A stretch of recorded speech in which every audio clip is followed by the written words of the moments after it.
आशा करता हूँ आप सब बहुत अच्छे होंगे। मेरा नाम है सिद्धांत अग्निहोत्री। स्टडी ग्लोस पे आपका बहुत बहुत स्वागत है। जनरेशन अल्फ़ा की दोस्तों हम बात करेंगे। कौन है जनरेशन अल्फ़ा, नज़र डालेंगे। हमारा सेकंड बैच शुरू हो गया है दोस्तों, बस ये 4 दिन तक रहेगा, तो कोर्स को आप ज़रूर अवेल करें, क्योंकि इसमें मैं narcissism, toxicity, relationship, winning psychology, सारी साइकोलॉजी मैं कवर करूँगा। देखो, ये 21वीं सदी की जनरेशन है। क्या आपको नहीं लगता कि आजकल के जो बच्चे हैं वो हमसे 20 कदम आगे हैं? 10 नहीं, 20 कदम आगे हैं। आगे ऐसे ही चलने वाला है। तो ये जो 21st सेंचुरी की, जो अभी 2010 के बाद पैदा हो रही है, और आप ये समझिए कि स्टेम पे बहुत ज़्यादा फोकस किया जा रहा है। स्टेम क्या है? Science, technology, engineering, mathematics. हम लोगों को तो कुछ नहीं पता था, लेकिन आजकल की जनरेशन, भांजा है मेरा 4 साल का, खटाखट मोबाइल चलाता है। ऐसी चीज़ें हमको भी नहीं मालूम। तो टेक्नोलॉजिकल एडवांसमेंट हो रहे हैं, कनेक्टिविटी इंक्रीज हो रही है, ग्लोबल चैलेंज भी लगातार बढ़ते जा रहे हैं। आज की आने वाली जनरेशन इस बार की ज़्यादा एडवांस्ड, ज़्यादा लिबरल होगी। धर्म के चक्कर में वो नहीं पड़ेगी। आगे आने वाले 50 साल में सबसे बड़ा धर्म होगा एथीस्ट। सबसे ज़्यादा लोग नास्तिक होंगे। क्लाइमेट चेंज चैलेंजेस, इसको फेस करना पड़ेगा इस जनरेशन को। लेकिन टेक सेवी, भयानक हैकर है भाई, हैकर है भाई, हैकर। ऐसा कोई भी डिजिटल डिवाइस दे दो, सब चला लेगी। इंफॉर्मेशन टेक्नोलॉजी इनके टिप पे, क्योंकि शुरुआत से ही इसमें इनको इंटरेस्ट आ गया है। अब वो वाला ज़माना गया 1990s में, हर बाप बेटा इंजीनियर बन जाओ, डॉक्टर बन जाओ, और कोई चारा नहीं है। आज बहुत ज़्यादा प्लेटफॉर्म्स हैं। कन्वेंशनल इंजीनियरिंग ख़त्म हो रही है, नई नई जॉब्स आ रही हैं। मैंने अपने ऑर्गेनाइजेशन में खाली 2 ही 3 इंजीनियर्स को रखा है। बाकी जितने भी लोग हैं, या तो वो वीडियो एडिटर्स हैं, या तो वो थंबनेल बनाते हैं, ऐसा हिसाब किताब। और ये सारी ऑर्गेनाइजेशन में आप देख रहे हैं, तो पूरा एक्सपीरियंस इनका डिफरेंट होगा प्रीवियस जनरेशन से। तो ये जनरेशन्स के नाम दिए गए हैं दोस्तों। अल्फा 2013 से 2025 के बीच में जो पैदा हो रहे हैं, ठीक है ना। इसके बाद एक और जनरेशन आएगी, अब उसका पता नहीं क्या हम नाम देंगे। जनरेशन जेड, जो 1997 से लेकर 2012 में पैदा हुए। मिलेनियल्स कहते हैं ना, आपने अक्सर सुना होगा मिलेनियल्स को, ठीक है। ये मिलेनियल्स ये हैं जो कि 1981 से लेकर 1996 तक, हम इनमें आते हैं, जनरेशन वाई में। ज़्यादातर जो ये लेक्चर देख रहे हैं वो जनरेशन वाई में ही आते होंगे। जनरेशन एक्स 1965 से लेकर 1980, हमारे पिताजी, हमारी मम्मी। बूमर्स हमारे दादाजी 1946 से लेकर 1964। और साइलेंट, ये सबसे पहले 1928 से लेकर 1945, ठीक है। तो ये हिसाब किताब है। तो लेटर्स क्यों देते हैं? देखो भाई, सिंपल सी बात है, एक कन्वीनियंट और easily distinguished way of categorising है। लेटर्स ही देते हैं, और क्या देंगे आप बताइए। आसानी से आप कैटेगराइज कर लोगे डिफरेंट ग्रुप को कि कौन सा एज ग्रुप किसमें आता है। तो जो 28th सेंचुरी में था वो 21st में भी है। अब लेटर्स कॉमनली क्यों? सबसे पहले तो सिंप्लिसिटी होती है। अल्फा, नाम ही साला काफी है। अल्फा, अरे भैया कुछ बहुत खतरनाक चीज हो रही है। नई जनरेशन, कम्युनिकेशन आसान होता है। जनरेशन जेड, मिलेनियल्स, आप अक्सर ये वर्ड सुनते होगे ना। आज के बाद आप कभी भी मिलेनियल, पहले मुझे लगता था मिलेनियल्स मतलब जो अमीर हैं, बाद में पता चला रहे नहीं, ये 1990s वाली, यानी कि हमारी जनरेशन है। न्यूट्रलिटी रहती है भाई, इसमें किसी स्पेसिफिक, है ना, उसको टारगेट नहीं किया जा रहा। कंसिस्टेंसी और कंटिन्यूटी रहती है। तो ये सारी चीज़ें हैं। अब आप देख सकते हो बेबी बूमर्स कौन है, जो 1946 से लेकर 1964 तक पैदा हुए। तो इसमें बहुत सारे लोग आ जाएंगे। मार्टिन लूथर किंग आ जाएंगे इसमें, ठीक है। अभी तो खैर नहीं है वो, है ना। खैर वो तो पहले, वो तो साइलेंट एज में, मतलब काफ़ी ज़्यादा। रतन टाटा हो गए, मुकेश अंबानी हो गए, सचिन तेंदुलकर हो गए, सचिन तेंदुलकर नहीं, वसीम अकरम, ये सब, इमरान खान हो गए। तो 57 से लेकर 75 साल। नरेंद्र मोदी हो गए, अमिताभ बच्चन हो गए, शाहरुख खान हो गए। शाहरुख खान की शायद इसी कम एज होगी, बट मोर और लेस। सलमान खान हो गए। तो ये सब इसमें आ गए। तो अभी इनकी पॉपुलेशन की अगर बात करें, मतलब टोटल इनका साइज जो है वो लगभग 71.6 मिलियन है, 7 करोड़ के आसपास है। अब बेबी बूमर्स क्या है? ट्रेडिशनल, जैसे ये टीवी देखते थे पहले। आप अक्सर जब, जैसे अक्षय कुमार या रजत शर्मा, ये क्या बताते हैं कि हमारे टीवी नहीं होता था, तो पड़ोसियों के हम टीवी देखने जाते थे। ऐसा अक्सर आपने इंटरव्यू में सुना होगा। उस समय मैगजीन्स आती थी। अमिताभ बच्चन बताते हैं कि भैया प्ले बॉय पढ़ते थे हम, न्यूज़पेपर्स आते थे, मीडिया था नहीं।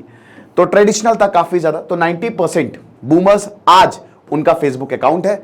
ये अच्छी बात है कि वो समय के साथ बदले। और हालांकि अभी भी अगर इस एज ग्रुप के लोग हैं तो बहुत ज़्यादा टैक्स हैवी नहीं है। ज़्यादातर जो फ्रॉड होता है ना, साइबर फ्रॉड, इन्हीं एज ग्रुप के साथ होता है। आज भी जैसे अब तो मेरे पिताजी नहीं रहे, ठीक है, भगवान उनकी आत्मा को शांति दे। अभी 25 दिसंबर को ही उनका देहांत हुआ था, 23 दिसंबर को। तो मेरे पिताजी को जैसे मैं बहुत समझाता था कि पापा गूगल पे यूज़ करो, फ़ोन पे, वो नहीं करते थे। कहते अरे यार छोड़ो, ये सब रहने दो हमको, ठीक है। शेपिंग इवेंट्स, भाई आप पूछो इनसे, इमरजेंसी के बारे में पूछो, वर्ल्ड वॉर 2 के बाद क्या हो उनके बारे में पूछो, जो पूछना है, क्राइसिस के बारे में पूछो, हिप्पी मूवमेंट के बारे में पूछो, ओशो के बारे में पूछो। फाइनेंसेस अभी तो भाई ये रिटायर ही हो गए हैं, ठीक है, रिटायरमेंट की हो रहे हैं। फिर आता है जनरेशन एक्स, 1965 से लेकर 1980s। अभी इनकी करंट एज 41 से 56 साल है, ठीक है। अब इसमें भी बहुत सारे लोग आ गए, ठीक है। रणबीर कपूर इसमें आ जाएंगे, और कौन, हाँ, वीरेंद्र सहवाग, गौतम गंभीर, बहुत सारे लोग, जैसे जो भी सेलिब्रिटी आप उठा के देख लो, ठीक है। अमर्त्य सेन इसमें आ जाएंगे, रवीश कुमार इसमें आ जाएंगे। तो ये सब, तो जनरेशन एक्स ये क्या, ये न्यूज़पेपर, अब उस समय भी टीवी, न्यूज़पेपर, मैगजीन, बट उस समय रेडियो भी आ गया था, अच्छा रेडियो का कंजम्पशन होता था। टीवी जो था वो उस समय थोड़ा सा ज़्यादा एक्सपैंड हुआ, केबल टीवी आ गया था, सैटेलाइट आ गई थी उस समय। अब उस समय कोल्ड वॉर 1980 से लेकर 1990s का भी एरा बड़ा ही डेंजरस था। भारत पाकिस्तान में वॉर, काफ़ी वॉर उस समय भी हुए। कंप्यूटर उस समय जस्ट पहला आया था, हालांकि भारत में तो नहीं आया था। इसमें स्टीव जॉब्स भी आ गए, बिल गेट्स भी आ गए, एलॉन मस्क आ गए, इन सब में, ठीक है ना, ये चीज़ है। अब देखिए, अगर बात करते हैं तो सबसे ज़्यादा कर्जा इन्हीं के ही ऊपर था, क्योंकि उस समय पैसा कम था, बच्चे ज्यादा हो रहे थे। तो अगर आप इन यहां पे जो पैदा हुए हैं तो आज भी वो कर्जा चुका रहे हैं। फिर भैया हम आ गए मिलेनियल्स, 1980 से लेकर 1994, मेरी भी बर्थ डेट 1993 है, तो 1980 से लेकर 1994। अब इनकी एज जो है वो 25 से 40 साल की है, ठीक है ना। अब इनका साइज जो है वो लगभग 7 करोड़ के आसपास है। अब हम क्या देखते हैं, सब देखते हैं भाई, हम यूट्यूब देखते हैं, नेटफ्लिक्स देखते हैं, और जो भी टेक्नोलॉजी है हम उसको आसानी से अडॉप्ट करते हैं। मोबाइल डिवाइसेस हमारे पास है, कंप्यूटर बढ़िया तरीके से, एवरीथिंग वी नो। और अभी हम ही इस दुनिया को चला रहे हैं, इस दुनिया को हम मिलेनियल्स चला रहे हैं, आपको पता है ना, यानी कि जनरेशन वाई चला रही है। क्योंकि इसी एज में सारे के सारे जो IAS ऑफिसर, वर्ल्ड लीडर्स, सब इसी एज में ही आपको मिलेंगे, साइंटिस्ट, इंजीनियर्स, ठीक है। तो ये चीज़ है। अब भैया कौन भूल सकता है 2008 का रिसेशन, ठीक है। कौन भूल सकता है 9/11, इंटरनेट, सोशल मीडिया। अब देखो, हम स्टूडेंट हैं, हमने बहुत ज़्यादा उस समय लोन लिया हुआ था, ठीक है। तब जिंदगी जो है वो थोड़ी सी अच्छी हो रही थी, लोग पैसा कमाना शुरू कर रहे थे। जनरेशन जेड जो कि 1997 से लेकर 2012, करेंट इनकी 9 से 24 साल है, ठीक है। अरे यार मैंने इसका तो साइज बताया नहीं, ये भी 7 करोड़ के आसपास है, और ये अभी 68 मिलियन, यानी कि भाई 6 करोड़। अब मीडिया कंजम्पशन की बात करें तो अगर हम बात करते हैं एवरेज जनरल, तो ये भाई देखो, फर्स्ट जब मोबाइल आया था तो इन्होंने पहले यूज़ करना शुरू किया था। बहुत लोग पेरेंट्स के मोबाइल फ़ोन से, और अब ये बहुत ही अभी यंग है, इन्होंने जस्ट इंजीनियरिंग जो है वो ज्वाइन की है, तो सब कुछ सोशल मीडिया से लेकर स्मार्टफोन से लेकर ये सब कुछ जो है वो चला लेते हैं। फिर बेटा आ जाओ, ये अल्फा, भी इनकी 9 साल की उम्र है और 5 करोड़ के करीब है, लेकिन ये लगातार ग्रो कर रही है। अब ये सब कुछ जानते हैं, एवरीथिंग एवरीथिंग, भाई टेक्नोलॉजी के बादशाह हैं ये, सब कुछ यूज़ करते हैं, छोटी सी उम्र भी यूज़ कर रहे हैं। ये जो जनरेशन आगे जाएगी ये भयानक कमाल करेगी, ऐसी ऐसी चीज़ें बनाएगी कि आप देखिएगा। तो ये सारी चीज़ें, हालांकि अभी तो इनके पास कोई फाइनेंसेस नहीं है, ठीक है, ज़्यादा कुछ है नहीं, लेकिन आगे जाके इनके पास फाइनेंसेस कम ही होंगे, क्योंकि पैसा बहुत ज़्यादा, आगे जाके money will dominate the world. But global warming से क्या ये बच पाएंगे, वो देखना पड़ेगा। तो यही चीज़ है। तो अल्फा जनरेशन की बात करें तो सबसे पहले मोबाइल, ग्लोबल, विजुअल, डिजिटल और सोशल, हर तरीके से ये जुड़े हुए हैं, 0 से 9 साल के बच्चे, ठीक है।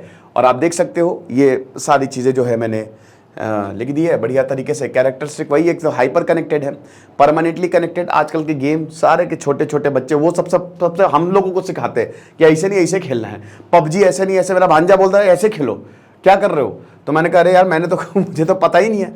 तो नई टेक्नोलॉजी, बहुत ज़्यादा इंडिपेंडेंट है, ठीक है, काफ़ी ज़्यादा। देखिए मोबाइल आ गया है, आइसोलेशन भी आया है, हालांकि हमारा ज़माना बहुत बेटर था, मैं अभी भी मानता हूँ, क्योंकि हम खेलते थे बाहर जगह। अब टेक्निकल ज़माना है, इंडिपेंडेंट है, सब ऑनलाइन ही, आगे जाकर तो शादियाँ भी वर्चुअली हो जाएंगी, ठीक है।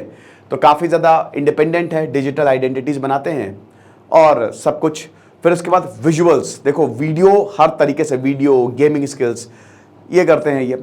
टेक्नोलॉजी की बात करें तो जैसा कि हमने बताया कि टेक्नोलॉजी में इनका तो कोई अभी आप देखिएगा, ये जब इंजीनियरिंग करेंगे 2040 आते आते ये पूरी दुनिया को बदलेंगे, और स्पेशली भारत को तो बदलेंगे।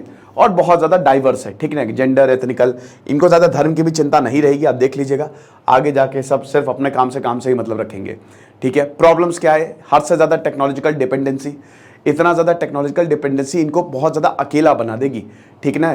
टेक्नोलॉजी ड्रिवन वर्ल्ड है, बट फिर भी बेनिफिट्स बहुत ज़्यादा है, बट स्क्रीन टाइम, डिवाइसेस पे डिपेंडेंसी मोटापा पैदा करती है, डिप्रेशन पैदा करती है, और भी बहुत ज़्यादा फिजिकल एक्टिविटी नहीं होना हेल्थ प्रॉब्लम्स पैदा करती है। साइबर बुलिंग हद से ज़्यादा, ये झेल पाएंगे नहीं झेल पाएंगे। सोशल मीडिया को इतना ज़्यादा, फ़ोन से ही चिपके रहते हैं, फ़ोन अगर मैं छीन लेता हूँ अपने भांजे को गुस्सा आ जाता है, लड़ने लगता है, ये हिसाब किताब। लगातार online presence, anxiety, depression. Environmental की बात करें तो भाई आप ये समझो कि क्लाइमेट चेंज आगे खड़ा है, तो अंदर आ गया, दर पे नहीं खड़ा, वो अंदर आ गया दरवाजा तोड़ के। तो क्या ये कोप कर पाएंगे? क्योंकि धरती लगातार गर्म होती जा रही है अब, क्योंकि दिमाग बहुत ज़्यादा है। देखेंगे एजुकेशनल चैलेंज की बात करें तो देखो भाई, डिफरेंट लर्निंग स्टाइल है। हमारे ट्रेडिशनल मेथड पुराने हो चुके हैं, मैंने क्या बताया। अब नई इंजीनियरिंग, एआई का ज़माना है, मशीन लर्निंग का ज़माना है, ये इसके लीडर्स होंगे जो आपकी नई जनरेशन आ रही है। इकोनॉमिक चैलेंजेस बहुत ज़्यादा, फ्लक्चुएशंस है, कॉस्ट ऑफ लिविंग लगातार बढ़ती जा रही, तो ये भी इनको फेस करनी पड़ेगी। बट मुझे ऐसा लगता है कि ये बहुत सारे नए तरीके निकालेंगे, ये इनोवेटिव है, ये इन्वेंट करेंगे, आप देखिएगा, ठीक है। सोशल और कल्चरल डाइवर्सिटी की बात करें तो वही बता रहे कि जैसा कि हमने बताया कि सोशल डेवलपमेंट के लिए आपको इतिहास पता होना ज़रूरी है, लेकिन ये लोग सिर्फ टेक्नोलॉजी पे काम करेंगे, इस पे ज़्यादा काम नहीं करेंगे, तो शायद इससे कटे रहेंगे थोड़ा सा सोशल और कल्चरल डाइवर्सिटी के लिए, जो कि डेंजरस साबित होगा अल्टीमेटली। हेल्थ और वेलनेस की बात करें तो फिजिकल हेल्थ हो गई, ओबेसिटी हो गई, न्यूट्रिशियस फूड, ये एक बहुत बड़ी प्रॉब्लम रहेगी, ठीक है, लगातार। फिर प्राइवेसी और डेटा सिक्योरिटी, जैसे जैसे भाई बढ़ता जा रहा है, तो डेटा जो है वो कहीं पे भी जा सकता है, ठीक है। स्कूल में जाएंगे, आपका डेटा हमारे पास है, हो सकता है ये स्कूल में जब ये जाए तो भाई स्कूल में कब ये जाएंगे, आप मान के चलिए 2035-37 तक ये क्लास 10th 12th में जाएंगे, तब तक ज़माना आगे बढ़ चुका होगा। तो अब ये क्या करेंगे, भाई तुम्हारा डेटा मेरे पास है, कल रात किससे बात कर रहे थे। बुलिंग बहुत ज़्यादा बढ़ेगी, प्राइवेसी कंसर्न बहुत ज़्यादा बढ़ेंगे, तो ये भी चीज़ है। फिर कनेक्टिविटी और ग्लोबलाइजेशन की बात करें तो जैसा कि हमने बताया कि कनेक्टिविटी तो इंक्रीज हुई, अपॉर्चुनिटी भी इंक्रीज हुई है, लेकिन कॉन्फ्लिक्ट्स भी बढ़ते जा रहे हैं। तो इस जनरेशन को इस कॉन्फ्लिक्टिंग एरा में जीना पड़ेगा। फैमिली डायनेमिक्स पूरी तरीके से फैमिली से आइसोलेट रहेंगे, आप मान के चलिएगा, मुश्किल होगा। अभी फैमिली से आइसोलेट होते जा रहे हैं, तो ये भी बहुत ज़्यादा हम ये देखते हैं। बेस्ट क्या है, देखो सबसे बड़ी बात है नया अप्रोच है। कॉलेजेस अल्फा को स्वागत नहीं करोगे हमारा, तो उसी तरीके से तैयारी करनी चाहिए। टेक्नोलॉजी भी है, साथ में फिजिकल मेंटल हेल्थ पे भी ध्यान देना चाहिए, सोशल और कल्चर पे भी ध्यान देना चाहिए। तो ये जनरेशन अल्फा पे लेक्चर था, आई होप आपको समझ में आया होगा। बाकी आप हमारे कोर्स को जरूर अवेल करें, आपको बहुत ज़्यादा फायदा होगा। जनरेशन अल्फा बना देंगे हम आपको। Thank you so much.